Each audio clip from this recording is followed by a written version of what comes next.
एफकेट में जो तुम अभी कर रहे हैं ना, ये तुम लोग का पहले एफकेट का सिलेबस ही करवा रहे हैं।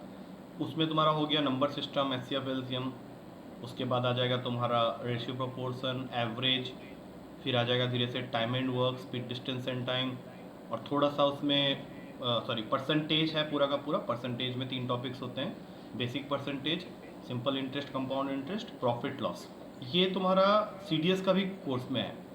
मतलब जो तुम अभी मैं बोला नाम, ये एफकेट का एक्सक्लूसिव है, लेकिन सीडीएस का पार्ट ऑफ द कोर्स है। और उसके बाद थोड़ा सा क्वेश्चन, लीनियर इक्वेशन तो आते ही है, लीनियर इक्वेशन के कुछ क्वेश्चन उसमें तुमको दिख जाएंगे। तो ऐसे ये पूरा मिला के तुम्हारा सिलेबस बनता है। तो जो तुम अभी कर रहे हैं ये एक्चुअली एफकेट का सिलेबस ही पहले चल रहा है। हम लोग का कोशिश करेंगे एफकेट का सिलेबस को पहले ख़त्म करेंगे, और फिर हम लोग धीरे से फिर उसमें ट्रिग्नोमेट्री, उसके बाद मेंसुरेशन एंड ज्योमेट्री, ये तुम्हारा एक और 50% ऑफ सीडीएस सिलेबस, जो एक्सक्लूसिवली सीडीएस का सिलेबस है, वो आ जाएगा। चलो, तो आज की क्लास में हम लोग टाइप 1 क्वेश्चन करने वाले हैं। कल मैंने इसका इंट्रोडक्शन दिया था, एक क्वेश्चन भी हमने एक बेसिक सा क्वेश्चन देखा था, तो उसी पे आज हम लोगों ने क्वेश्चन करना है। इस चैप्टर में टोटल 4 टाइप के क्वेश्चन है, जिसमें से पहला टाइप होता है type 1 question, that is problems on numbers. तो कल हम लोगों ने सीखा था कि हमारे पास में अगर मान लो 2 रेशियोज है, A ratio B ratio C, तो वहां से कैसे A ratio B ratio C निकालेंगे। फिर एक क्वेश्चन देखा था हमने जिसमें ए रेशियो बी भी था, बी रेशियो सी भी था, सी रेशियो डी भी था, तो वहां से कैसे A ratio B ratio C ratio D निकालेंगे। तो इस तरह के क्वेश्चन हम लोगों ने कल की क्लास में देखे थे। अब इन्हीं को अप्लाई करते हुए और किस किस तरह के क्वेश्चंस होंगे इसमें प्रॉब्लम ऑन नंबर्स के अंदर में, तो उसको एक एक करके हम लोग डील करेंगे आज की क्लास में। तो लेट्स स्टार्ट आज की क्लास का पहला क्वेश्चन। तो लोगों को पता है हम लोग क्या करते हैं, हम लोग वेराइटी ऑफ क्वेश्चंस कोशिश करेंगे करने के, 10, 12, 15 जितना हो पाएगा। मैंने टारगेट किया है हाफ एन आवर तक अभी हम लोग इसी में रहेंगे। एंड लेट्स डू कि हम लोग कितने क्वेश्चंस, लेट्स सी कितने क्वेश्चंस कर पाते हैं इसके अंदर में। तो आज की क्लास का पहला क्वेश्चन तुमको दिया हुआ है, P ratio Q is equals to 3/5 ratio 5/7, और Q रेशियो R तुमको दिया हुआ है 3/4 रेशियो 1/5, और तुमको क्वेश्चन पूछ रहा है find P ratio Q ratio R। अब इसके ऑप्शंस मैं लिख रहा हूँ, तुम लोग करना स्टार्ट कर दो, बिकॉज लास्ट क्लास में मैंने इसके बारे में तुम लोग को बताया हुआ है, तो तुम लोग के लिए कोई नई चीज़ नहीं है। तो स्टार्ट कर दो, तब तक मैं यहाँ पे ऑप्शन लिखूंगा, तो हो सकता है तुम लोग में से कोई आंसर निकालो।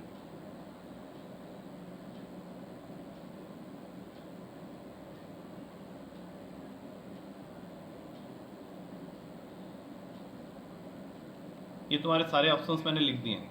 Now start doing it.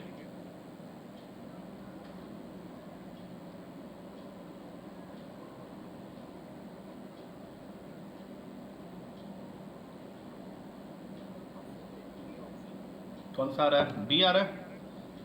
B means 9/20 ratio 15/28। हाँ, बी आ रहा है सबका।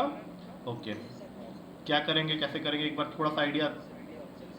3, हाँ बस 3/5 डिवाइडेड बाई 5/7 की जगह उसको इंटू करके 7/5 कर लो, ये बनेगा या कुछ और बनेगा बताओ। ऐसे करना है या कुछ और करना है? उल्टा टेढ़ा वाला, अच्छा ठीक है रुक जाओ। उल्टा टेढ़ा इसलिए हम लोग करने की जरूरत पड़ेगी क्योंकि ऑप्शन में उस तरह से दिया नहीं है, ये सीधा हमने लिख दिया। कल की क्लास में हमने सीखा था ऐसे करके करने का। तो सबसे पहले तो इन दोनों को मल्टीप्लाई करेंगे तो आ जाएगा 9/20, उसके बाद वाला आ जाएगा 15/28, और उसके बाद वाला जब मल्टीप्लाई करोगे 5/7 और 1/5 को, तो 5 कैंसिल हो जाएगा, डायरेक्ट आ जाएगा 1/7। तो इस क्वेश्चन का ऑप्शन इस तरह से बना हुआ है कि हम लोग को ज़्यादा दिक्कत नहीं हुई, सीधा जो हमने कल की क्लास में पढ़ा था उसको अप्लाई कर दिया। But there can be a question like this, जो मैं अभी नेक्स्ट देने जा रहा हूँ, वहाँ पे तुमको थोड़ा सा मेहनत करना पड़ सकता है। तो get ready for the next question, वो भी इसी फॉर्मेट में होगा, बट उसके जो ऑप्शंस होंगे वो अलग तरीके से दिए। जैसे फ्रैक्शन में फ्रैक्शन के फॉर्म, टेढ़ा वाला तो सीधा ही हो गया, कल की क्लास में तो बताया था इसके बारे में। तुम और कैसे कर दिया? टेढ़ा वाला कैसा मेथड है, मतलब समझा नहीं। नहीं, वो तो मैं इसलिए कर रहा था उसको उल्टा करके, क्योंकि अगले क्वेश्चन में उसकी जरूरत पड़ने वाली है। मैं देखना चाहूँगा उसको तुम लोग कैसे करता है। तो नेक्स्ट क्वेश्चन को थोड़ा ट्राई करना। ये तो तुम लोग कर लिया, बड़ी कंफर्टेबली कर लिया है। इस क्वेश्चन को करो। A/B दिया हुआ है तुमको 1/2 रेशियो 3/8, B रेशियो C दिया हुआ है तुमको 1/3 रेशियो 5/9, और C रेशियो D तुमको दिया हुआ है 5/6 रेशियो 3/4। क्वेश्चन करीब करीब सेम है अभी तक, यहाँ से तुमको उसने बोला A ratio B ratio C ratio D निकालने के लिए, बट जहाँ ऑप्शन दिया है उसको थोड़ा सा ध्यान से देख लेना, क्योंकि इसके ऑप्शंस हैं नेचुरल नंबर के फॉर्म में। तो ये मैं सारे ऑप्शंस यहाँ पे लिख रहा हूँ, अब तुम लोग इसको करके देखो तुम्हारा क्या आंसर आ रहा है।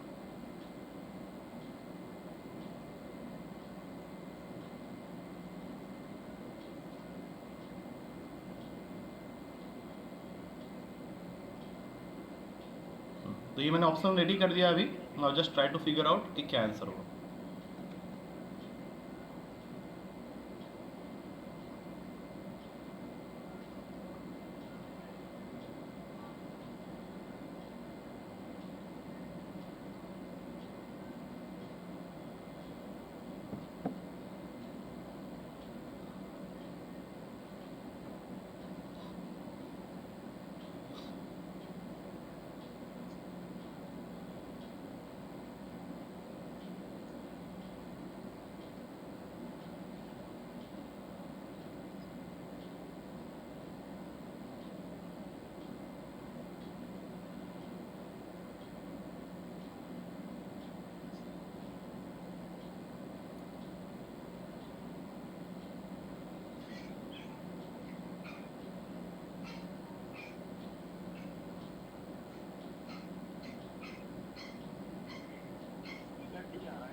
डी भी आ रहा है और एक बैकग्राउंड भी आ रहा है। किसका बैकग्राउंड आ रहा है? देखो ये गंदा सा आवाज आ रहा है। अरे टक टक टक, क्या चीज, लकड़ी काट रहा है क्या? कुत्ते का आवाज था, क्या था वो? हाँ अच्छा डी आ रहा है, चलो लेट्स सी। हाँ थोड़ा सा टाइम लगा तुम लोग ज़्यादा, बट ठीक है, ओके इट्स ओके। तो इसमें ये वाला क्वेश्चन के लिए मैं कह रहा था, इसको अभी हम लोग को सिंगल रेशियो में लाना पड़ेगा। 1/2 डिवाइडेड बाई 3/8 की जगह लिख सकते हैं 1/2 इंटू 8/3। तो ये कटेगा और ये सिंगल रेशियो बन गया इसका 4:3। सेम उसी तरीके से नेक्स्ट वाले को लिख लो 1/3 इंटू 9/5, ये कटा, ये बन गया 3:5। और ये वाले को लिखो 5/6 इंटू 4/3। अब 2 के टेबल में काटो तो ये 2 और ये 3, तो ये बन गया 10:9। इसका मतलब अब तुम्हारा ओरिजिनल क्वेश्चन हो गया कि ए रेशियो बी 4:3 है, बी रेशियो सी 3:5 है, और सी रेशियो डी तुम्हारा 10:9 है। अब इससे अगर हम लोग स्टार्ट करेंगे तो 4 3 3 5, एरो बनाया 12 9 15, ये बन गया। अब 10:9 को लाना है, यहाँ 10 लिखो, यहाँ 9 लिखो। अब इनको करो मल्टीप्लाई सेम उसी तरीके से जिस तरीके से किए थे। तो ये हो जाएगा 120, ये हो जाएगा 90, ये हो जाएगा 150, ये हो जाएगा 135।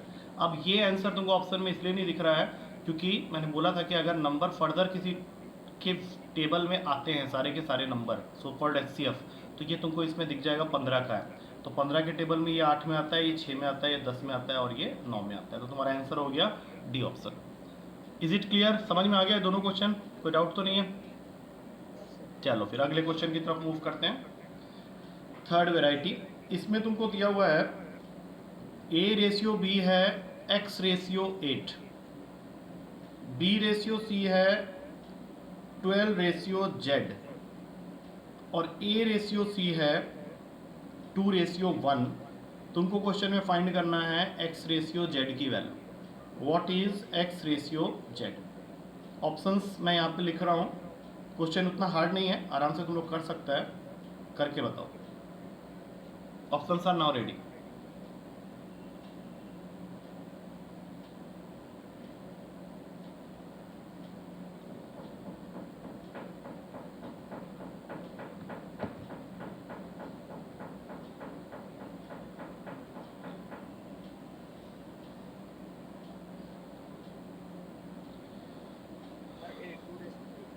टू रेशियो 3 आ रहा है, ओके ठीक है। अब देखते हैं सही है या गलत है। बाकी कुछ बच्चे कंफर्म करोगे इसको तो पता चल जाएगा। जैसे तुम्हारा आंसर आ गया 2:3, लेट्स सी बाकी लोग का क्या है response. All of you are getting the same answer और किसी का कुछ अलग आ रहा है? एक बार कंफर्म करो।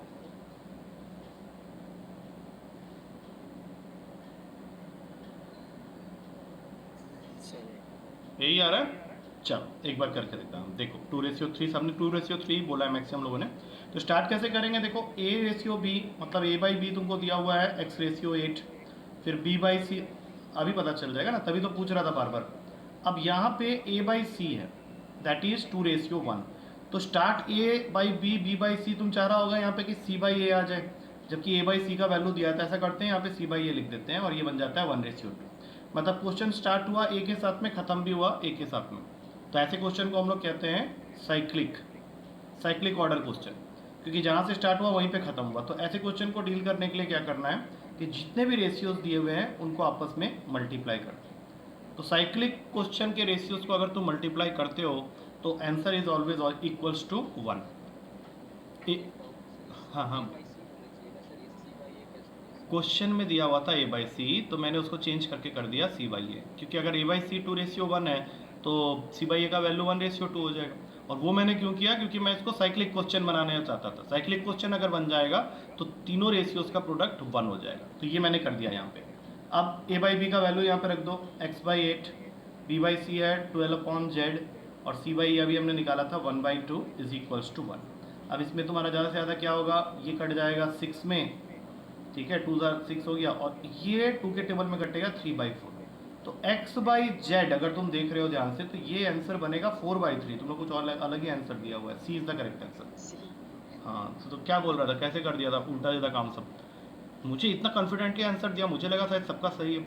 अब मेरे पास आंसर यहाँ पे मैं देख नहीं रहा अभी फिलहाल, मार्क नहीं किया हुआ है किसी जगह में। तो इज इट क्लियर नाउ? मैं एक क्वेश्चन और दे देता हूँ इसी टाइप का, बिल्कुल इसी पैटर्न में दे देता हूँ, सो दैट ये डाउट है। और ध्यान रखना, बोलो। 1 ले आना, क्योंकि जब तुम देख रहा है इतना सारा रेशियो है तो कहीं ना कहीं उसमें लिंक बनाना पड़ेगा तुमको।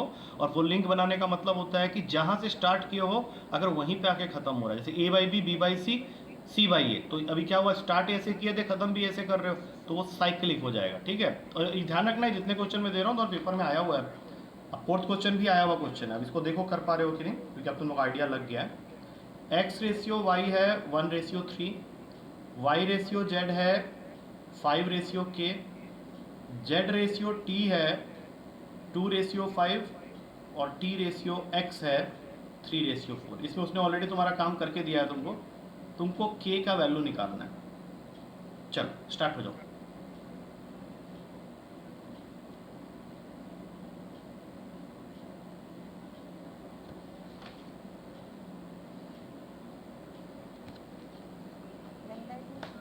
अरे वाह, बड़ी जल्दी दे दिया, क्या कर रहा था। अच्छा 1/2, अभी देखते हैं बाकी लोग वेरीफाई करेंगे। चलो बताओ, बढ़िया, सब एकदम हीरो बन गया। नहीं, क्या क्या किया बताओ। पहले तो मल्टीप्लाई कर दिया, देखा जहाँ से स्टार्ट हुआ है वहीं पे ख़त्म हुआ है, तो सबको मल्टीप्लाई कर देंगे, ठीक है ना।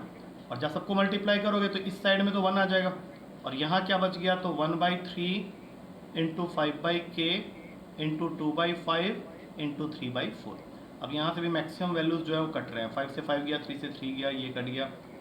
तो k का वैल्यू देखो यहाँ से आ रहा है तुम्हारा, ये 1/2 हो गया ना, तो 1 इज इक्वल्स टू 1/2k, तो k का वैल्यू क्रॉस मल्टीप्लाई करके 1/2 आएगा, बिल्कुल सही आंसर। चलो इस टाइप का क्वेश्चन अब तुमको समझ में आ गया। अगला टाइप में चलते हैं। अगला टाइप में तुमको दिया हुआ है, if a minus B ratio a plus B is equals to 1/5, और तुमको फाइंड करना है क्वेश्चन में a² minus b² ratio a² plus b²। करो जरा देखें।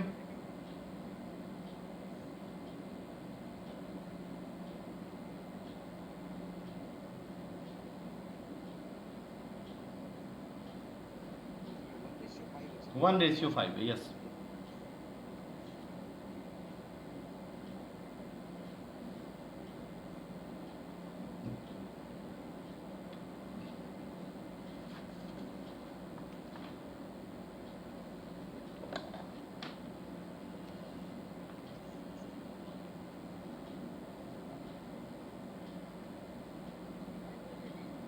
आ गया 5/13। चलो ठीक है, क्या किए बता दो एक बार जल्दी से। बोलो क्या।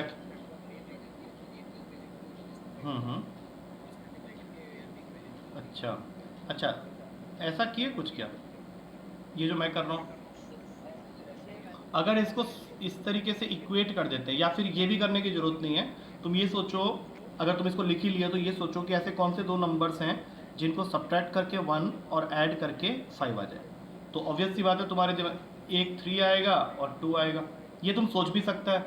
अब मान लो कभी ऐसा हो जाए कि ये सोच नहीं पा रहे हो, तो ये जरूरी नहीं कि हर बार पॉजिटिव वैल्यूज हो, तो ये जो तुम अभी इक्वेशन बनाया a minus B equals to 1 और a plus B equals to 5, तो इन दोनों इक्वेशन को कर दो आपस में ऐड। जैसे ही ऐड करोगे तो b और b कैंसिल हो जाएगा, 2a 6 हो जाएगा, a का वैल्यू आ गया 3।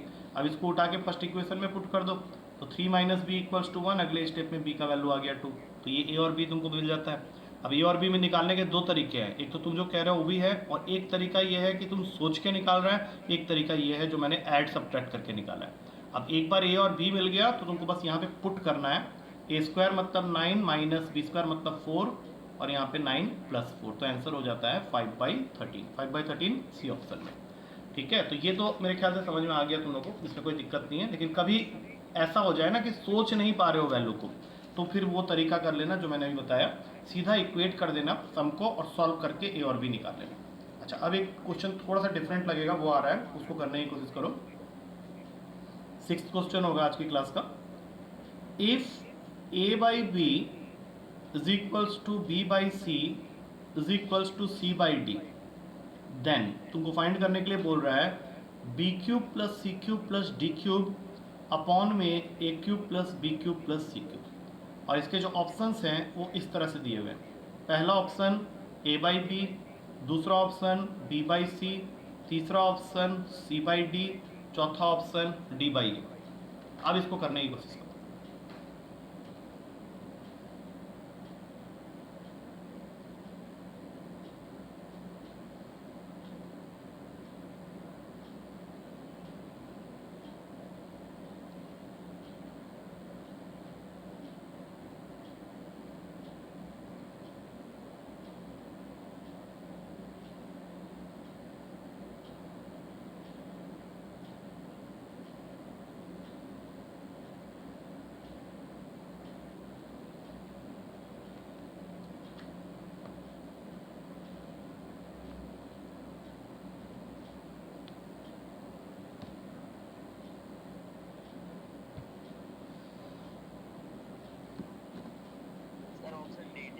कैसे बताओ?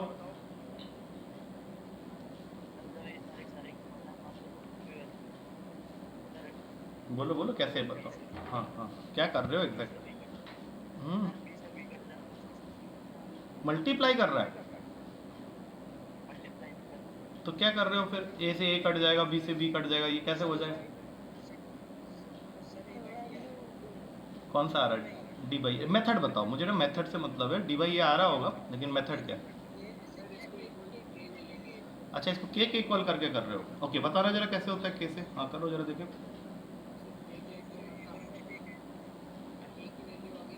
हाँ ठीक है, सी की वैल्यू आ गई, डी के।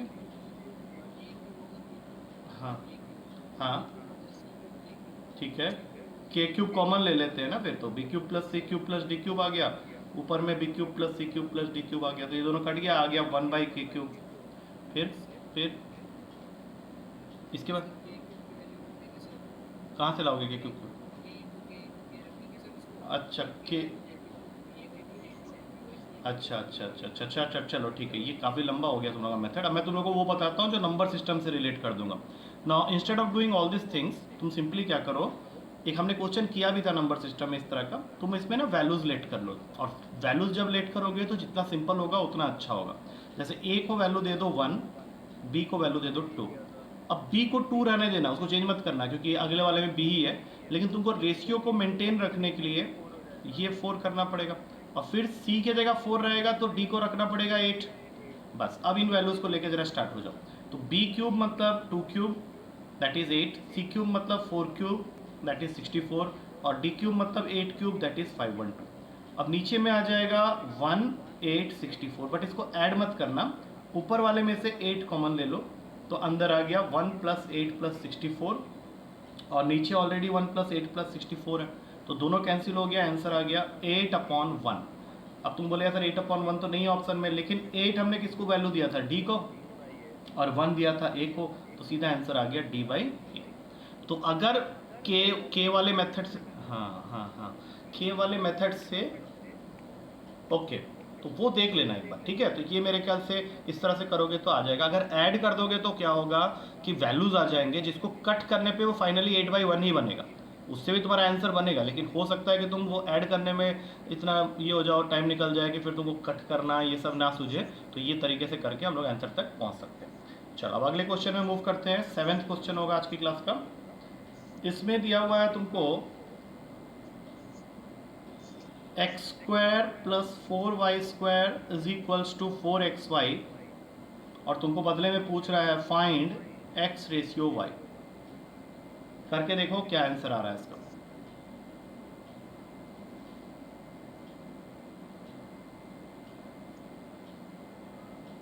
ऑप्शंस मैंने दे दिया है। ये ऑप्शन आ रहा है या बी, ए या बी? ये है, चलो ठीक है। कैसे करोगे बताओ एक बार जल्दी से, क्या किया इस क्वेश्चन।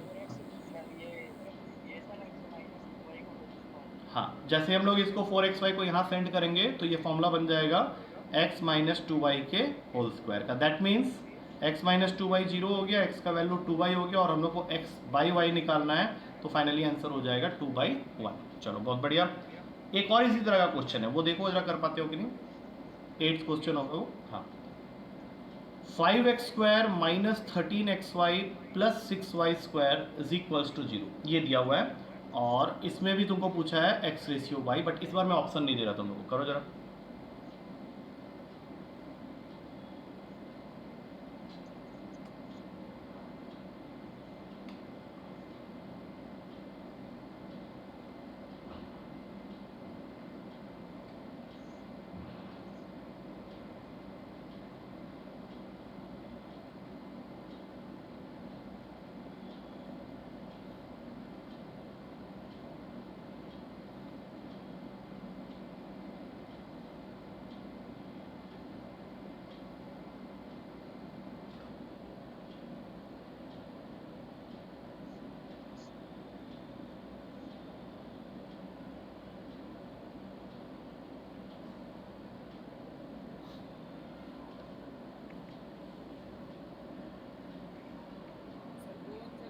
कोई बात नहीं, बहुत बढ़िया है, बता दो, दोनों आंसर बता दो।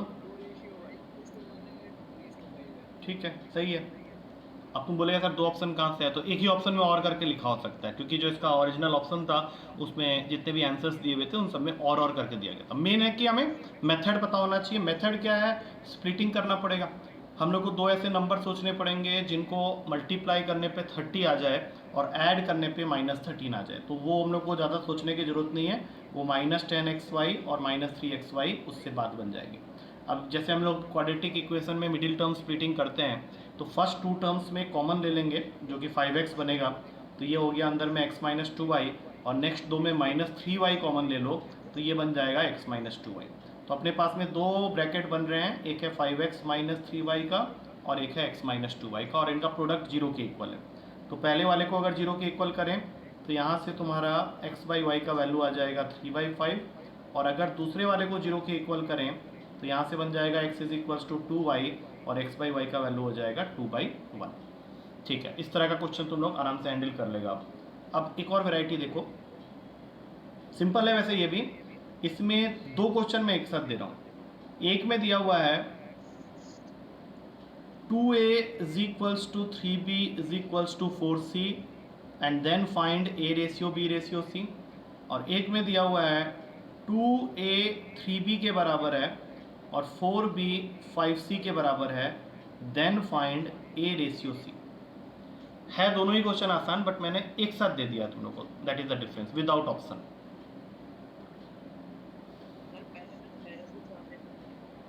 6:4:3। ओके, कर लो, दूसरा भी कर लो, फिर एक साथ करेंगे डिस्कस।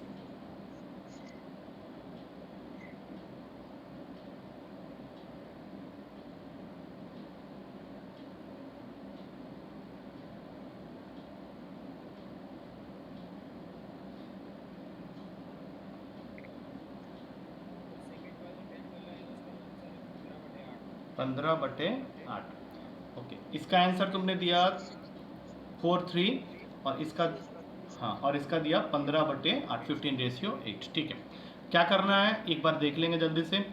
ऐसे क्वेश्चन में सीधा क्या करो, ये जो कोफिशिएंट्स हैं 2, 3, 4, इसका निकाल लो एलसीएम। तो जब हम लोग एलसीएम ऑफ 2, 3, 4 निकालेंगे तो वो 12 आएगा। अब तुम्हारा काम क्या है कि 2 में कुछ ऐसा मल्टीप्लाई करना है जिससे कि 12 बन जाए, जो कि ए का वैल्यू का काम करेगा, तो वो नंबर होगा 6। अब 3 में कुछ ऐसा मल्टीप्लाई करना है जिससे कि ये 12 बन जाए, तो वो बी का वैल्यू देगा, तो वो वैल्यू है 4। और सी में ऐसा कुछ मल्टीप्लाई करो, 4 में ऐसा कुछ मल्टीप्लाई करो कि वो 12 बन जाए, तो सी की वैल्यू होगी 3। आ गया आंसर। और ये क्वेश्चन तो बहुत ही सिंपल था। इसमें तुमको क्या करना है, पहले यहाँ से ए बाई बी का रेशियो निकाल लो जो कि आ रहा है 3/2, और यहाँ से बी बाई सी का रेशियो निकाल लो जो कि आ रहा है 5/4। और तुमको क्या करना है, ए रेशियो सी निकालना है, तो करो दोनों को मल्टीप्लाई। जैसे ही तुम इन दोनों को मल्टीप्लाई करेगा तो ये हो जाएगा 3/2 इंटू 5/4, आंसर हो गया 15/8। क्योंकि ए बाई बी और बी बाई सी जब मल्टीप्लाई होंगे तो बी डी से कैंसिल हो जाएगा और यहाँ से सीधा आंसर आ जाएगा ए बाई सी का। I hope it is okay with all of you. दोनों क्वेश्चन समझ में आ गया है। अब एक क्वेश्चन और दे रहा हूँ, उसको भी करना। अगला क्वेश्चन आ रहा है, थोड़ा सा अलग है ये क्वेश्चन, लेकिन इसमें दिया हुआ है a plus B ratio b plus C ratio c plus a, और ये इक्वल है 6:7:8 के साथ। और साथ में एक और इक्वेशन भी गिवन है, that is a plus B plus C is equals to 14। और तुमको क्वेश्चन में फाइंड करना है c का वैल्यू। Options are 6, 7, 8 and 14। अब करो जरा इस क्वेश्चन को।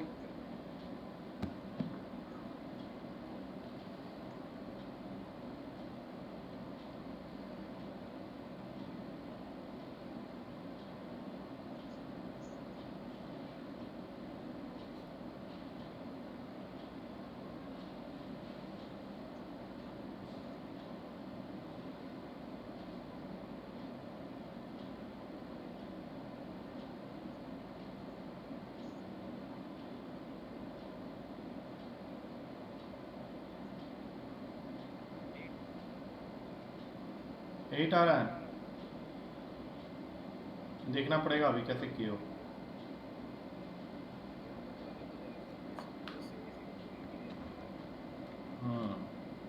सोचो फिर क्या करना है।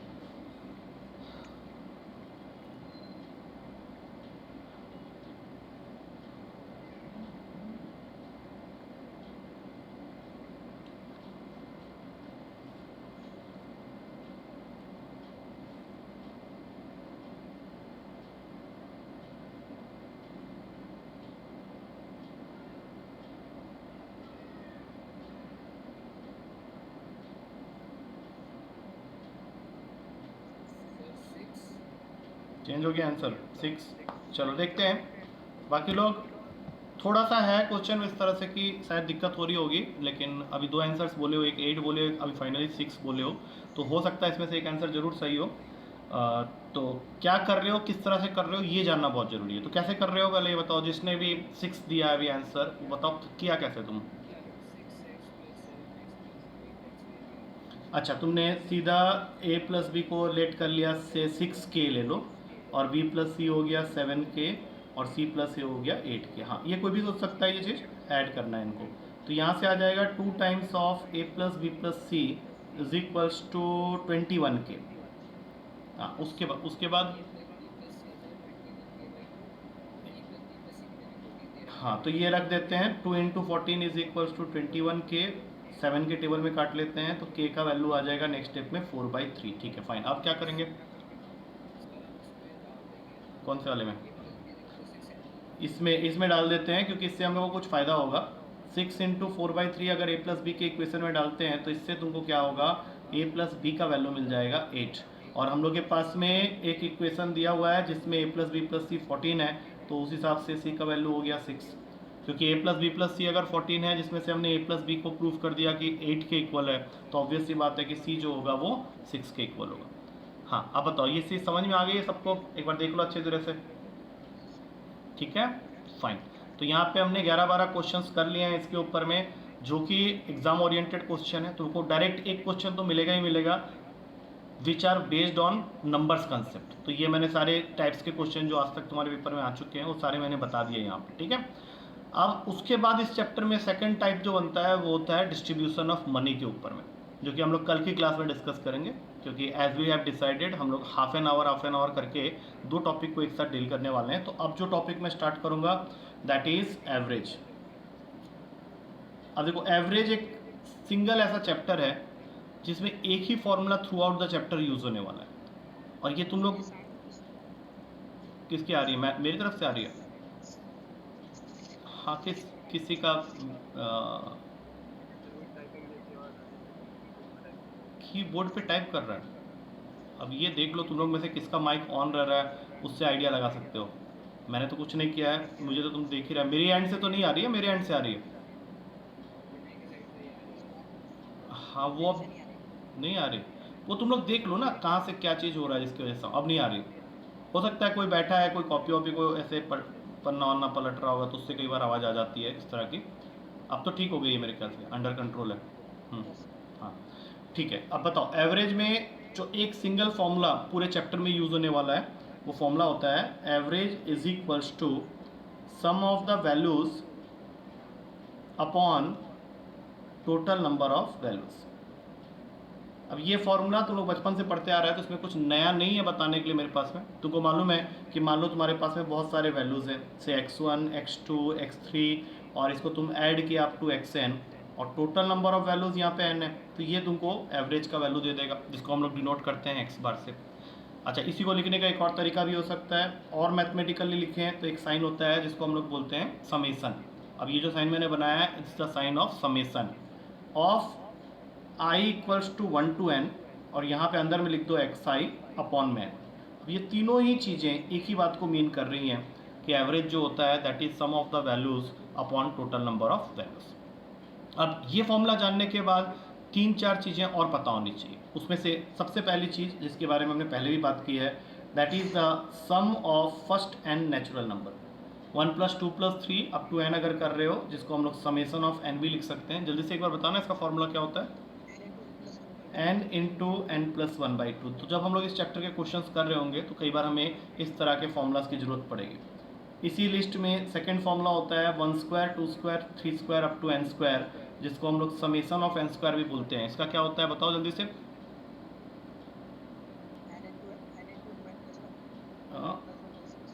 तीनों चीज़ें होती हैं n into n + 1 into 2n + 1 whole upon में 6, और फिर फाइनली आता है 1³ 2³ 3³ अप टू n³, जिसको समेसन ऑफ n³ भी बोलते हैं। इसका फॉर्मूला हाँ पहले वाले का होल स्क्वायर कर लो, n² n + 1 का होल स्क्वायर अपॉन में 4। अब ये हो गया। उसके बाद क्या होता है, इसकी कुछ प्रॉपर्टीज़ होते हैं और कुछ टाइप्स होते हैं। तो पहले बेसिक बातें सारे कर लेते हैं। हाँ यस, हाँ हाँ बिल्कुल है। तो क्या ये बीच बीच में क्या पूछते रहता है? कौन पूछा पहले ये बताओ? हाँ विक्रांत, तुम परेशान क्यों होता है? तुमको क्या लगता है मतलब हम लोग सब ऐसे ही पागल बैठे हुए हैं यहाँ पे? मैंने why that question marks are always coming from your side. कल भी तुम कुछ ऐसे ही पूछा था। हाँ क्या पूछा था कि मीन प्रोपोर्शनल के ऐसे क्वेश्चंस भी आते हैं क्या? भाई मतलब एक बात बताओ, हम तुमको बाहर कौन पूछा था? वो कौन पूछा था ये बताओ पहले। हाँ नहीं बड़ी टर्म, अरे जो मैं तुमको करा रहा हूँ वो आता है तभी करवा रहा हूँ। मतलब मैं तुमको एक्स्ट्रा नॉलेज नहीं देने के मूड में हूँ, मैं तुमको कोई दूसरे एग्जाम के लिए करवा ही नहीं रहा। मैं तुमको वो करवा रहा हूँ जो CDS में आएगा वही करवा रहा हूँ। हाँ जो आएगा वो आधा आधा मतलब ये मैं ना हर जगह मैं ना ऐसे ही करवाता हूँ। एक्चुअली मैं ऐसे ही करवाता हूँ, मैं इंस्टीट्यूट में भी ऐसे ही करवाता हूँ, मैं यहाँ पे भी ऐसे ही करवाता हूँ। नोट्स तुम लोग को जैसा बनाना है वैसा बनाओ, क्योंकि हम लोग एक टॉपिक में स्टेगनेंट नहीं रह सकते। That is not the way of studying. मतलब अगर तुम एक टॉपिक में घुसे रहेगा ना खाली, तो उसमें फ़ायदा नहीं होगा। तुमको हर टॉपिक को थोड़ा थोड़ा करके चलते हुए जाना, जिससे कि जो एग्ज़ाम के टाइम में होता है ना, जैसे मैं पेपर लेता हूँ, अभी तक तो नंबर सिस्टम ले रहा था। अब कल मैं क्या करूँगा, उसमें 2 टॉपिक और डाल दूंगा, फिर कल को 4 टॉपिक डालूंगा। तो तुम वहाँ पे क्वेश्चन मार्क नहीं लगा सकता कि सर ये आप क्यों कर रहे हो, क्योंकि तुम खुद सोच के देखो ना, जब तुम मेन पेपर देने जाएगा तो क्या वहाँ पे सिर्फ ट्रिग्नोमेट्री आएगा या सिर्फ मेंसुरेशन एंड ज्योमेट्री आएगा? It will be A mixed paper. तो तुम्हारा जो मिक्स्ड पेपर देने का आदत होना चाहिए ना, वो बहुत स्टार्टिंग से आ जाना चाहिए। तुम ये वेट नहीं कर सकता कि सर कोर्स कंप्लीट करेंगे तभी मैं मिक्स्ड पेपर दूंगा, नहीं। अगर तुम उसको एक प्रैक्टिस जोन में डाल दो कि यार मुझे टॉपिक्स एक साथ ही करने हैं सब, और तुमको इसमें प्रॉब्लम क्या हो रहा है, तुमको तो मैं बड़ी आराम से ले जा रहा हूँ, क्योंकि मुझे मालूम है कि 4 महीने तक तुम लोग मेरे साथ में रहेगा अभी, तुमको तो बड़ी आराम से ले जा रहा हूँ। तो तुम हर दिन अगर थोड़ा थोड़ा हर टॉपिक को सीखते हुए जा रहा है तो उसमें दिक्कत नहीं होना चाहिए। वहाँ पे तुम्हारा लर्निंग जो हो रहा है वो मल्टी डायमेंशनल हो रहा है। वहाँ पे ये तो नहीं होगा ना कि तुम भूल जाएगा धीरे से, यहाँ मैं ये बढ़ा रहा हूँ तो तुम नंबर सिस्टम भूल गया, तुम भूल ही नहीं सकता क्योंकि तुमको मालूम है कि सैटरडे वाले पेपर में आना है। तो डेली तुम्हारे पास में काम होगा करने के लिए। तुम ये बोलेगा कि अरे नंबर सिस्टम खत्म हो गया ना, अब तो 2 महीने के बाद आएगा उसका नंबर, बिल्कुल नहीं आएगा, अगले ही पेपर में आ जाएगा उसका नंबर। कभी ऐसा भी हो सकता है कि क्लास के बीच में मैं तुमको एक क्वेश्चन ऐसा पूछ दूँ जो नंबर सिस्टम का हो, तुम बोले यार सर एवरेज चल रहा था, क्या हो गया सर नंबर सिस्टम में, मैं बोला चेक कर रहा हूँ पढ़ भी रहा है कि नहीं तुम, या तुमको याद भी है कि नहीं, तब तो बात बनेगी ना। अब ऐसे थोड़ी ना होता है। चलो अब ये बताओ, ये फॉर्मूला सब दिमाग के अंदर है, ये सब दिमाग में जा रहा है, बस जब हैवी लगे तो मुझे बता देना। इसके बाद प्रॉपर्टी होती है एवरेज की। सबसे पहली प्रॉपर्टी जो कि मैं तुम्ही लोग से पूछूंगा, मान लो हमारे पास में 5 वैल्यूज़ हैं ए बी सी डी ई, और उसका मैंने एवरेज निकाला एक्स बार, और फिर मैंने क्या किया, हर वैल्यू में एक कांस्टेंट के ऐड कर दिया। तो तुम्हारे पेपर में कई बार एज ए प्रॉपर्टी ये क्वेश्चन आ जाता है कि क्या ऐसा करने पे एवरेज की वैल्यू चेंज होगी या वही रहेगी।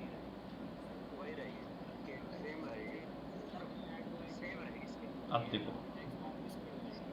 देखो तुम में से कुछ बच्चों ने ये बोला कि सेम रहेगी और कुछ बच्चों ने बोला कि के ऐड हो जाएगा। ओके, अब रुक जाओ, अब इसको रटना नहीं है, इसको हम लोग समझ लेते हैं। एक छोटा सा एग्जांपल लेते हैं, 1 2 3 4 5। अब इसका एवरेज बताओ जल्दी से, मैंने तुमको फॉर्मूला दिया था, इसका एवरेज बताना जरा, कर लो एक बार। 3 हो जाएगा ना, इसको यहाँ पे रख दो साइड में। अब मैं क्या करता हूँ, हर वैल्यू में 2 2 ऐड कर देता हूँ। तो पहला वैल्यू हो गया 2, फिर हो गया 4, फिर 5, फिर 6, फिर 7। अब जरा इसका एवरेज निकाल के बताओ कितना बन रहा है। कर लो 4.5 क्यों होगा, ठीक से ऐड करो, ठीक से ऐड करो। किया ऐड, 5 आ रहा होगा देखो। हाँ, तो इसका मतलब क्या हुआ कि जिस वैल्यू को तुम हर वैल्यू के साथ ऐड किया है वही वैल्यू तुम्हारा मीन के अंदर में भी ऐड हो गया। और इसी से हम लोग को एक नहीं 4 प्रॉपर्टी मिलती है। पहला कि हर वैल्यू में जो भी फिक्स्ड कांस्टेंट तुम ऐड करेगा तो तुम्हारा जो एवरेज आया था पहले, तुम्हारा एवरेज भी उसी फिक्स्ड कांस्टेंट से ऐड हो जाएगा। अब मान लो हर वैल्यू में तुम एक फिक्स्ड कांस्टेंट माइनस करते, तब क्या होता कि तुम्हारा जो एवरेज का वैल्यू आया था वो वैल्यू भी उसी फिक्स्ड कांस्टेंट से सब्ट्रैक्ट हो जाता। तुम चाहो तो इसके लिए भी एग्जांपल ले सकते हो। अब जैसे तुमने 1 2 3 4 5 का एवरेज निकाला था 3, अब क्या करो हर किसी में 2 माइनस कर दो। तो जैसे तुम 2 माइनस करेगा तो ये हो गया -1, ये 0, ये 1, ये 2, ये 3। अब बताओ इसका एवरेज क्या होगा, देख के बताओ जरा। इसका एवरेज 1 हो जाएगा। तुमने भी कैलकुलेट करके बोल दिया है, लेकिन एक बार करके देखना तो इसका आंसर, हाँ हाँ बस बस बस बस बस बस वो तो अभी हम बाद में बताएंगे उसके बारे में। लेकिन अभी फ़िलहाल जो प्रॉपर्टी है वो समझ में आ रहा है तुम लोग को कि फिक्स्ड कांस्टेंट को ऐड सब्ट्रैक्ट करते हैं अगर हर वैल्यू के साथ में, तो जो एवरेज होता है उसमें भी वही फिक्स्ड कांस्टेंट ऐड सब्ट्रैक्ट हो जाएगा। और ये रूल वैलिड रहेगा अगर तुम हर वैल्यू के साथ में एक फिक्स्ड कांस्टेंट मल्टीप्लाई कर रहा है तब भी। अब जैसे तुमने हर वैल्यू में के मल्टीप्लाई कर दिया तो तुम्हारा मीन भी के से मल्टीप्लाई हो जाएगा। और अगर तुम डिवाइड करता तब भी तुम्हारा हर वैल्यू अगर डिवाइड हो रहा है के साथ में तो तुम्हारा मीन भी या एवरेज भी उसी कांस्टेंट से डिवाइड हो जाता। ये चीज़ को एकदम से दिमाग में बैठा लो। उसके बाद अगली चीज़ होती है कि एवरेज, या जिसको हम लोग कई बार मीन भी बोल देते हैं, उसके कुछ टाइप्स होते हैं। अब ये मैं तुम लोगों को पूछूंगा तो ये तुम लोग तभी बता सकता है जब तुम लोग कुछ पहले मेरे से पढ़ा हुआ होगा। टाइप्स ऑफ मीन, मैं यहाँ पे कुछ नाम लिखूंगा। सबसे पहला होता है am, am stands for arithmetic mean. दूसरा होता है जीएम, ये बताओ। तीसरा होता है एचएम, ये बताओ हार्मोनिक मीन। और चौथा होता है सीएम, कंपाउंड मीन कुछ नहीं होता, there is nothing called compound mean. Chief minister कर लो या फिर सी से गाली भी होता है, लेकिन अभी कंबाइंड मीन, यस चौथा जो होता है वो होता है कंबाइंड मीन। और तुम्हारे पेपर में और एनडीए के पेपर में ये बहुत इंपॉर्टेंट है, इससे एक क्वेश्चन जरूर आता है। कंबाइंड मीन या कंबाइंड एवरेज का एक क्वेश्चन तुमको डेफिनेटली पेपर में दिखेगा। तो हम लोग इन चारों टाइप के मीन के बारे में अब यहाँ पे डिस्कशन करेंगे। अगला 10 मिनट हम लोग इसी के अंदर रहने वाले हैं। तो सबसे पहले बात करते हैं एएम का। एएम स्टैंड्स फॉर, जैसा कि तुम लोगों ने बताया, एरिथमेटिक मीन। अच्छा, एरिथमेटिक मीन क्या होता है? जैसे मान लो दो वैल्यूज़ हैं ए और बी। तुमको इसका अरिथमेटिक मीन निकालना है, तो इसको हम लोग ए से डिनोट करेंगे। इसका फॉर्मूला होता है A plus B whole divided by 2। अब मान लो तुम्हारे पास में 3 वैल्यू आ गया ए बी सी। अब तुमको अरिथमेटिक मीन निकालना है, तो इसका फॉर्मूला बन जाएगा A plus B plus C whole divided by 3। तो इससे हम लोग का जनरलाइजेशन क्या आ गया कि अगर हम लोग के पास में बहुत सारे वैल्यूज हैं x1 x2 x3 up to xn है, तो इसका अरिथमेटिक मीन हो जाएगा सारे वैल्यूज का सम अपॉन में n, जो कि हम लोग क्लास का पहला फॉर्मूला था, एवरेज का जो फॉर्मूला था वही हो गया। तो अरिथमेटिक मीन अभी फिलहाल के लिए इतना जान के रखो कि ये होता है हम लोग का अरिथमेटिक मीन, बाद में मैं इन सबको रिलेट करूंगा। सेकंड नंबर पे एक ही हो गया, एक तरह से एक ही हो गया। वो एक्चुअली अरिथमेटिक मीन हम लोग वर्ड यूज़ करते हैं जब लोग स्टैटिस्टिक्स के अंदर चले जाते हैं। अगर डे टू डे लाइफ में यूज़ कर रहे हैं तो फिर एवरेज से काम चला लेते हैं। तुम ये कह लो कि अरिथमेटिक मीन और average they are basically same. उसके बाद आता है तुम्हारा जीएम। जीएम का फुल फॉर्म जैसा कि तुम लोगों ने बताया इज ज्योमेट्रिक मीन। अब सपोज कर लो तुम्हारे पास में 2 वैल्यूज़ है ए एंड बी, तो इसका फॉर्मूला ऐसे लर्न करो कि जितने वैल्यूज़ हैं उनको मल्टीप्लाई किया, पावर में डाल दिया 1/2, जो कि बाद में बन जाता है root over of A B. कल को तुमको वो 3 वैल्यू भी दे सकता है। अब यहाँ से अगर मान लो ज्योमेट्रिक मीन निकालना है तो तुम यहाँ जी लिखेगा और ये बन जाएगा तीनों का प्रोडक्ट, लेकिन इस बार पावर में आ जाएगा 1/3। तो इसका फॉर्मूला क्या बन गया, cube root of A B C. तो इससे अगर हम लोग को जनरलाइज करना है, बहुत सारे वैल्यूज़ आ गए हमारे पास में x1 x2 x3 up to xn, तो जब हम लोग ज्योमेट्रिक मीन निकालने जाएंगे तो इन सारे वैल्यूज़ का प्रोडक्ट और पावर में आ जाएगा 1/n। तो तुम लोग को ये सारी चीज़ें जो है ना, ऐसे तो लग रहा होगा बहुत इजी है, बट अभी मैं तुम लोगों को कुछ क्वेश्चंस भी दिखाऊंगा इसके ऊपर में, जो कि उतना ईजी नहीं होगा। मैं ये नहीं बोलूँगा कि बहुत हार्ड होगा, बट उतना ईजी नहीं होगा, मतलब तुमको रिलेट करना पड़ेगा। अभी तीसरा टाइप में चलते हैं। तीसरा टाइप थोड़ा सा नया है तुम लोग के लिए, दैट इज HM, जिसका फुल फॉर्म होता है हार्मोनिक मीन। अब सपोज कर लो तुम्हारे पास में 2 वैल्यूज है ए एंड बी, तुमको निकालना है इसका हार्मोनिक मीन। तो पहले ये जान लो कि हार्मोनिक मीन निकलता कैसे है।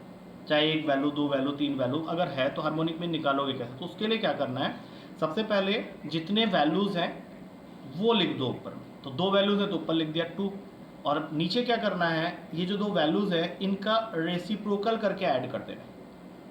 अभी तुम अगर इतना भी याद कर लो तो ठीक है, लेकिन अगर तुम इसको फर्दर सॉल्व करता है तो तुमको एक फॉर्मूला मिल जाएगा 2ab upon a plus B. लेकिन इस तरह का फॉर्मूला ना बना के हम लोग जनरल समझ लेंगे। अब जैसे मान लो 3 वैल्यूज आ गया a b एंड c, मुझे निकालना है इसका हार्मोनिक मीन। तो बताओ क्या करना चाहिए मुझे, तुम ही लोग बताओ। ऊपर में लिख दो 3 और नीचे हो जाएगा 1/a plus 1/b plus 1/c। इसको सॉल्व करने की जरूरत नहीं है, नहीं तो क्या होगा, हर बार एक नया फॉर्मूला आ जाएगा। अब मान लो तुम्हारे पास में है x1 x2 x3 से लेके xn तक। अब इसके लिए तुम फॉर्मूला बनाना चाहता है हार्मोनिक मीन का, बोलो क्या करें। ऊपर में तो n लिख दो, नीचे में ये सारे वैल्यूज जो भी हैं उनको रेसिप्रोकल करके ऐड कर देना है। अब तुमको क्या है, यहाँ तक ये समझ में आ गया कि arithmetic mean, geometric mean, harmonic mean कैसे निकालते हैं। सीएम में जाने से पहले इनके बीच क्या रिलेशन होता है उसके बारे में बात कर लेते हैं। इस पे क्वेश्चन बन जाता है तुम्हारे पेपर में। Relation between A G and H, where A stands for arithmetic mean, G stands for geometric mean and H stands for harmonic mean. इसके बारे में बात करते हैं। तो सबसे पहले 2 इक्वल नंबर ले लो, सॉरी अनइक्वल नंबर ले लो। एक है a इक्वल्स टू 2, दूसरा है b equals to 8। We can say these 2 values are not equals to each other. अब जल्दी से बताओ इसका अरिथमेटिक मीन क्या होगा, ज्योमेट्रिक मीन क्या होगा, हार्मोनिक मीन क्या होगा, जल्दी से बताओ।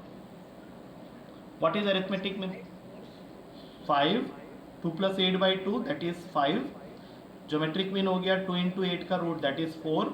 और हार्मोनिक मीन के लिए फॉर्मूला लगाओगे 2ab upon a plus B, तो ये आएगा तुम्हारा 32/10।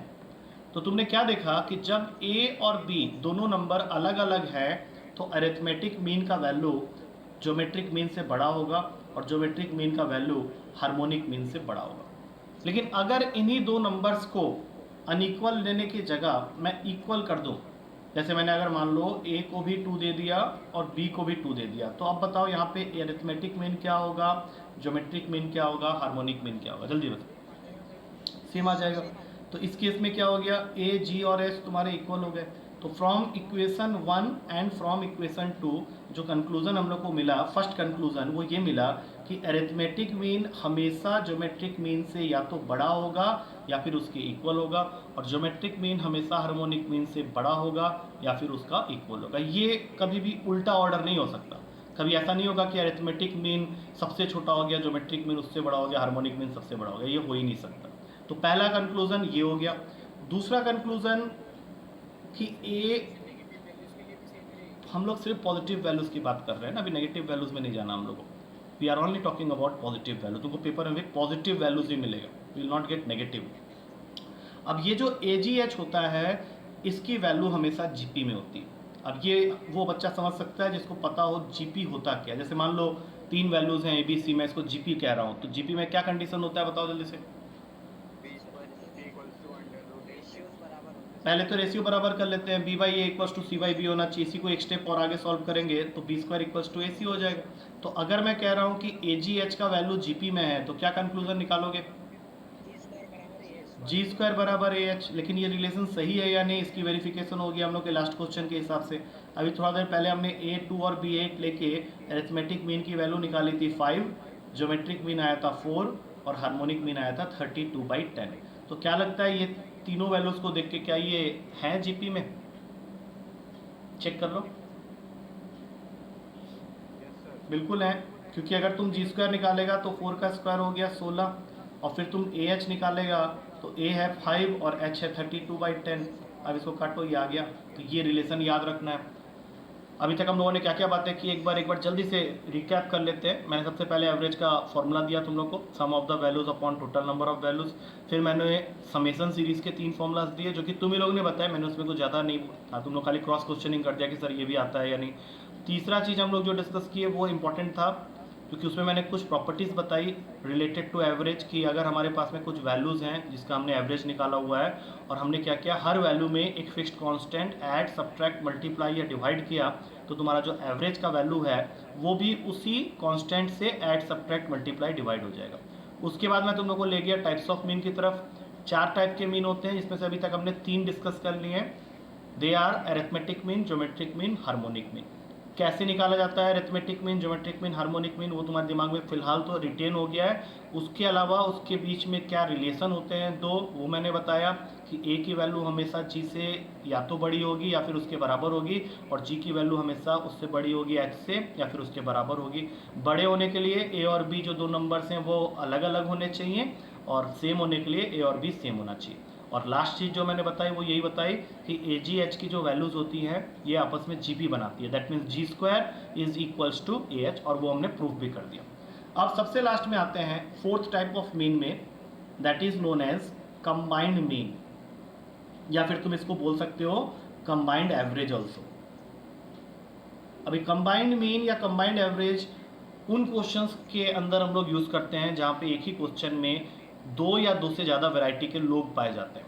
एक छोटा सा एग्जांपल जो कि बहुत ही कॉमनली तुम लोगों को पूछा जाता है पेपर में, वो होता है बॉयज़ और गर्ल्स का। जैसे मान लो एक क्लास है जिसमें बॉयज़ हैं 60 और गर्ल्स हैं 40। अब इनका एक पेपर होता है मैथ्स का, और बॉयज़ का एवरेज स्कोर आउट ऑफ 100 होता है से 70, जिसको मैंने अभी x1 बार लिख दिया है, और गर्ल्स का एवरेज स्कोर आउट ऑफ 100 होता है 75, उसको मैंने ले लिया x2 बार। अब तुम्हारा क्वेश्चन अगर तुमसे ये पूछे कि what is the combined average of the entire class, तो तुमको ये वाला फॉर्मूला यूज़ करना पड़ेगा। Formula goes like this, x1 2 bar is equals to n1 x1 bar plus n2 x2 bar upon में n1 प्लस n2। अब तुम बोलेगा सर x1 बार और x2 बार तो ये है, तो ऑब्वियस सी बात है कि n1 होगा तुम्हारा बॉयज़ दैट इज़ 60, और n2 होगा तुम्हारा गर्ल्स दैट इज़ 40। बस तुमको यहाँ फॉर्मूला में पुट कर देना है, तो ये तुम्हारा बन गया 60 × 70 प्लस 40 × 75, और अपॉन में सम टोटल हो गया बॉयज़ और गर्ल्स का 100। यहाँ से तुमको मिला 60 × 70 करोगे 4200, 75 × 40 करोगे तो 3000, अपॉन में 100, तो नेट आंसर आ गया 72। और यहाँ पे हम लोग को एक चीज़ और पता चल गया कि ये जो कंबाइंड एवरेज का वैल्यू होता है वो जो 2 एक्सट्रीम्स एवरेज होंगे उनके बीच में हमेशा लाई करेगा। तुम यहाँ पे देख सकता है जो बॉयज़ का एवरेज था वो सबसे छोटा था और गर्ल्स का एवरेज बड़ा था, तो ये जो कंबाइंड एवरेज का वैल्यू आया है वो इन दोनों के बीचों बीच लाई करेगा। ये एज ए क्वेश्चन कई बार पेपर में बन के आ जाता है कि कंबाइंड एवरेज का वैल्यू कितना होता है as compare to the other two. तो जो अदर टू होंगे उनके बीच में जाके ये लाई करेगा। अब इसी क्वेश्चन में अलग अलग फॉर्मेट में एग्जामिनर तुमको क्वेश्चन दे सकता है। अभी जैसे मैंने इस क्वेश्चन में क्या किया कि तुमको number of boys number of girls बता दिया, बॉयज़ का एवरेज स्कोर बता दिया, गर्ल्स का एवरेज स्कोर बता दिया, और बदले में तुमसे क्या मांगा, combined average of the class. अब एक क्वेश्चन ऐसा हो सकता है कि जहाँ पे वो तुमको बॉयज़ और गर्ल्स ना बताए कितने कितने, वो तुमको ये बता देगा कि टोटल नंबर ऑफ बच्चे कितने हैं क्लास में, साथ में ये भी बता देगा कि पूरे क्लास का कंबाइंड एवरेज क्या है, साथ में ये भी बता देगा कि बॉयज़ का एवरेज स्कोर क्या है, गर्ल्स का एवरेज स्कोर क्या है। और बदले में तुमको 4 क्वेश्चन वो पूछ सकता है। पहला question, how many boys are there in the class. दूसरा question, how many girls are there in the class. तीसरा question, what percentage of boys are there in the class. और चौथा question, what percentage of girls are there in the class. तो ये चारों question तुमको करना है with respect to one particular question. मैं अभी एक क्वेश्चन दे रहा हूँ जिसमें तुमको ये चारों पार्ट्स कैलकुलेट करना है। क्वेश्चन क्या है, एक बार ध्यान से देख लेना। एक क्लास में 120 स्टूडेंट्स हैं और इनका एक एग्ज़ाम होता है, और उस एग्ज़ाम में जो एवरेज मार्क्स है, टोटल 120 स्टूडेंट्स का एवरेज मार्क्स है वो तुमको दिया हुआ है 39। दैट मीन्स x1 2 बार तुमको दिया हुआ है 39। उसमें से उसने 2 कैटेगरी बना दी क्वेश्चन के अंदर में। एक कैटेगरी के अंदर में उसने तुमको दे दिया 35 है, और उसमें एक तो उसने बॉयज़ का एवरेज बता दिया, बॉयज़ का एवरेज है 39 का, और गर्ल्स का एवरेज है 15 का। क्वेश्चन में 4 पार्ट्स उसने बना दिए। पहला पार्ट कि क्लास में बॉयज़ कितने हैं, दूसरा पार्ट क्लास में गर्ल्स कितने हैं, तीसरा part what percentage of students are boys, और चौथा part what percentage of students are girls. ये तुम्हारे 4 पार्ट्स बन गए। क्वेश्चन मैं फिर से एक बार रिपीट कर रहा हूँ। क्लास में टोटल 120 स्टूडेंट्स थे, उनका एक पेपर होता है, और average score of all 120 students is 35। Boys का एवरेज है 39, गर्ल्स का एवरेज है 15। तुमको बताना है number of boys, number of girls, और साथ में ये 2 एक्स्ट्रा क्वेश्चन मैंने लगाए हैं, what percentage of the students are boys and what percentage of the students are girls. करो।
परसेंटेज निकालो, बिल्कुल सही है ये आंसर। नंबर ऑफ बॉयज़ 100 है, नंबर ऑफ गर्ल्स 20 है। नाउ व्हाट इज द, हाँ बिल्कुल सही है। और ये बताओ what percentage of students are boys, ये कैसे निकालोगे? 100 अपॉन 120 इंटू 100, ये कह रहे हो? हाँ, और गर्ल्स के लिए क्या हो जाएगा? 20 अपॉन 120 इंटू 100। अब देखो, ये तो तुम जो कैलकुलेट करेगा करेगा, बाद का बात है, लेकिन ये कैसे आया, ये समझ में आया कि नहीं? क्योंकि इसके लिए हम लोगों ने वही फॉर्मूला यूज़ किया।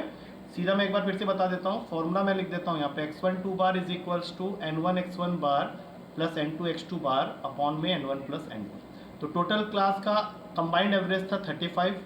बॉयज़ हमें नहीं पता है तो हम लोग उसको लेट कर रहे हैं x, और इनका एवरेज स्कोर है 39। अब टोटल 120 बच्चे थे, उसमें से x बॉयज़ हो गए, तो गर्ल्स जो होंगे वो 120 माइनस x होंगे, जिनका एवरेज स्कोर क्वेश्चन में दिया हुआ है 15, और नीचे तो 120 ही है। अब इनको मल्टीप्लाई करोगे 4200 आ जाएगा। बाकी इसको सॉल्व कर लो। इसको सॉल्व करने के बाद तुम्हारा जो x का वैल्यू आएगा वो आएगा 100, और x तुमने लेट किया हुआ है बॉयज़ को, तो फिर सीधा 120 में से 100 माइनस किए तो 20 आएगा, वो हो जाएगा गर्ल्स। ये एक बार पता चल जाए तो उसके बाद what percentage of students are boys निकालने के लिए, जो बॉयज़ आए वो 100 है लेकिन टोटल स्टूडेंट 120 है, इंटू 100, 20 के टेबल में कट कर दो, 5/6 मतलब ये हो गया तुम्हारा 500/6। इसको और फर्दर कट करना चाहो तो कर लो, 500/6 अगर कट करोगे तो ये बन जाएगा 250/3, और फाइनल आंसर हो जाएगा 83 1/3%। और गर्ल्स निकालने के लिए 20/120 इंटू 100, ये कटा इसमें 6 में, तो 100/6, इसको काटोगे 50/3, तो ये हो जाएगा 16 2/3%। एक बार ये पता चल गया तो ये तो वैसे भी निकल आएगा। So this is the total concept. हाँ, उसको माइनस कर लो, 100 से आ जाएगा आंसर। हाँ बोलो। बोलो बोलो। अरे